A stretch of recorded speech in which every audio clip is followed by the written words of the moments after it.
মালয়েশিয়ায় আসিয়ান জোটের পররাষ্ট্রমন্ত্রীদের নির্ধারিত শান্তি আলোচনার কয়েক ঘণ্টা আগে থাইল্যান্ড ও কম্বোডিয়া সীমান্তে নতুন করে ভয়াবহ সংঘাত শুরু হয়েছে।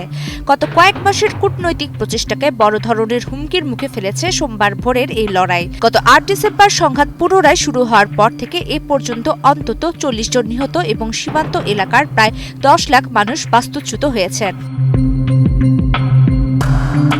কম্বোডিয়া জাতীয় প্রতিরক্ষা মন্ত্রণালয় অভিযোগ করেছে, সোমবার সকালে থাইল্যান্ডের F-16 যুদ্ধ বিমান বান্তাই মিঞ্চে প্রদেশে ৪টি বোমা ফেলেছে। এছাড়া থাই সেনারা বিষাক্ত গ্যাস প্রয়োগ করছে বলেও দাবি করেছে দেশটি।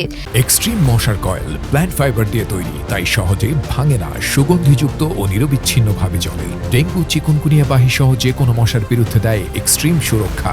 রাষ্ট্রীয় বার্তা সংস্থা এপিকে জানিয়েছে, থাই বাহিনীর কামানের গোলায় বাতাবাং প্রদেশে বেশ কয়েকজন বেসামরিক নাগরিক আহত হয়েছেন। ভিডিও ফুটেজে আতঙ্কিত নারী ও শিশুদের গোলার হাত থেকে বাঁচতে আশ্রয় কেন্দ্রে লুকিয়ে থাকতে দেখা গেছে।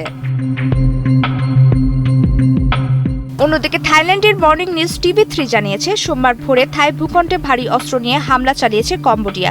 এতে সা কাইউ প্রদেশের বেশ কিছু বাড়িঘর আগুনে পুড়ে গেছে। থাই প্রধানমন্ত্রী অনুতিন চার্নাভিকুল সাফ জানিয়েছে, থাইল্যান্ড কখনো আগ্রাসী ভূমিকা পালন করেনি, তারা কেবল দখল হওয়া নিজেদের ভূখণ্ড পুনরুদ্ধার করেছে। দুই দেশের সরকারি তথ্য অনুযায়ী সংঘাতের কারণে কম্বোডিয়ার ৫,২৫,০০০ এবং থাইল্যান্ডের ৪ লাখ মানুষ তাদের ঘরবাড়ি ছেড়ে পালিয়েছেন। দুই দেশ মিলিয়ে বাস্তুচ্যুত মানুষের সংখ্যা প্রায় ১০ লাখে পৌঁছেছে। সীমান্তে ভারী অস্ত্রের ব্যবহার এবং বিমান হামলার কারণে সাধারণ মানুষের মধ্যে চরম আতঙ্ক বিরাজ করছে। এই প্রেক্ষাপটে মালয়েশিয়ার রাজধানী কুয়ালালামপুরে আসিয়ান বৈঠকে থাইল্যান্ড ও কম্বোডিয়ার প্রতিনিধিরা অংশ নিচ্ছেন। বৈঠকে সভাপতিত্ব করছেন মালয়েশিয়ার পররাষ্ট্রমন্ত্রী মোহাম্মদ হাসান। যুক্তরাষ্ট্রে সরবরাহ করা স্যাটেলাইট পর্যবেক্ষণ তথ্য ও মাঠ পর্যায়ে প্রতিবেদন আলোচনায় উপস্থাপন করা হবে। মালয়েশিয়ার প্রধানমন্ত্রী আনোয়ার ইব্রাহিম আশা প্রকাশ করেছেন, এই আলোচনা দুই দেশকে ন্যায়সঙ্গত ও স্থায়ী সমাধানের পথে এগিয়ে নেবে। এদিকে অবিলম্বে ল্যান্ডমাইন বসানো বন্ধ ও সীমান্ত থেকে ভারী অস্ত্র প্রত্যাহারের আহ্বান জানিয়েছেন মার্কিন পররাষ্ট্র দপ্তর। আসিয়ান ছাড়াও চীন এই সংকট নিরসনে পৃথকভাবে কূটনৈতিক চেষ্টা চালিয়ে যাচ্ছে।